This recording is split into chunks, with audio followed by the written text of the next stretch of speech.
Intensifying situation between Israel and Gaza. Let's go live now to former Israeli Defense Minister Naftali Bennett. Joins me live on the line. Thank you so much for your time, Mr. Bennett. We have limited time. I don't want to go into the whole who's to blame. It's a conversation that's been had a million times, and it's a circular conversation, I feel. So I'd rather start by talking about the death toll. It's rising on both sides. Does Israel have a plan to bring this conflict to an end? Our plan is to take down any Hamas operator, commander, and command center, because last Monday, unprovoked, Hamas started shooting rockets on Israel. They decided when this round would start. Israel will decide when it ends. The problem with that, it appears that Israel's attacks on Hamas targets is also resulting, as well as the death of members of Hamas, it's resulting in the death of civilians. I understand Israel considers Hamas terrorists. It surely doesn't consider Palestinian civilians terrorists. So how does it argue that any civilian death is acceptable? No civilian death is acceptable, and that's why we abhor the fact that Hamas uses civilians as human shields. 9 Israeli civilians were murdered over the past week by this unprovoked attack, and we're not going to sit back and just let Hamas decide when to start, when to end, at its convenience. Does that mean that the civilians are considered collateral damage to Israel?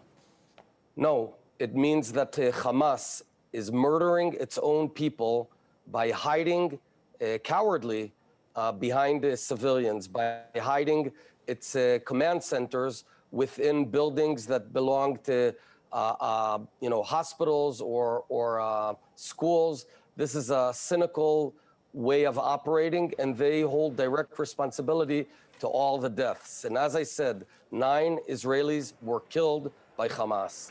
I completely understand the point you're making. There have been Israeli deaths, there have been Palestinian deaths. You consider Hamas terrorists, though. If you say that you're going to accept civilian deaths, though, to kill Hamas terrorists in your eyes, is that not lowering yourself to the level of terrorists? Is 5 Hamas terrorists, 2 civilian deaths, an acceptable result to you? You know, as I said, Israelis are being murdered day in, day out by Hamas. And fortunately, we have developed a defense system called Iron Dome, which protects our people.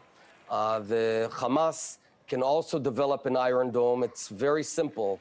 Unarm yourself, stop attacking Israel, stop trying to annihilate us, and then there will be total peace in Gaza. The world is looking on now on what is happening. There have been a lot of demonstrations, particularly in Europe. The fact that there have been a lot more Palestinian deaths than Israeli, is that making Israel look bad, do you think, in the eyes of the global public? So you think more Jews should die? How many Jews should die for the world to feel that this is acceptable? No, I'm asking you about public perception. Do you think that this is making Israel look bad purely in terms of the numbers? Look, I'm not out to seem to look nice or unnice. I'm out to defend my people from an unprovoked attack. The days that we're going to sit back and allow murderous terror groups shoot and kill Jews, those days are over. And if the numbers seem slanted, all it means is that Israel cares more about its own people than Hamas about killing all people. Israel is defending itself. Hamas is out to kill Israelis. And by the way, they killed over 20 Gaza citizens by direct hits of their own rockets. If they use their resources to build schools, hospitals, to build a future for their children, there'll be peace. If they continue building more and more terror bases, this will go on for a while. Israeli troops are on the border with Gaza. Why are they there? For any need, for example, to defend ourselves against potential infiltration of terrorists into Israel and vice versa. We have all options on the table at all times. But Israel's got tanks and troops there, surely not expecting an invasion from the Gaza Strip? If there were, would I tell you? But surely Israel has vastly superior numbers and vastly superior military capability, hence the disproportionate number of deaths.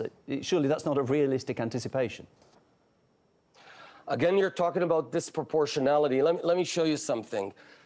This rocket over here landed this morning in a home in Sderot next to the bed of a 9-year-old child. This real thing landed. What is proportional? If this landed at your own family's home and killed your own family, what is proportional? Not one Israeli should die because of unprovoked Hamas attacks. That's proportional. If they want to stop this, they can stop and disarm themselves, stop fighting Israel, and there'll be peace, period. I completely understand the point you're making. You're talking about stopping this, but with the mentality that you're explaining and the mentality of Hamas, neither side is going to give up. Neither side thinks they're in the wrong. This will continue, an eye for an eye. Everybody will end up blind or dead the way this is going. Benjamin Netanyahu has said that this will continue, the hostility will continue for as long as necessary. How can you see an end with that mentality from both sides, that they blame the other side? They think they're morally right. No. This moral equivalence that you're suggesting is utterly wrong. Last Monday, out of nowhere, Hamas started shooting rockets at Jerusalem and across Israel. That's the fact, and you know that. So there's no equivalence, no symmetry. They started shooting rockets on Israel. We did not shoot rockets on Hamas. But if they think that they'll decide the moment that it starts, but also decide the moment it ends, they're wrong. When you attack Israel, you should know that we will decide when it ends. And it will end when Hamas and its facilities and its commanders are neutralized. Mr. Bennett, I greatly appreciate you coming on RT. Thank you so much for your time. Naftali Bennett is my guest, former Israeli Defense Minister.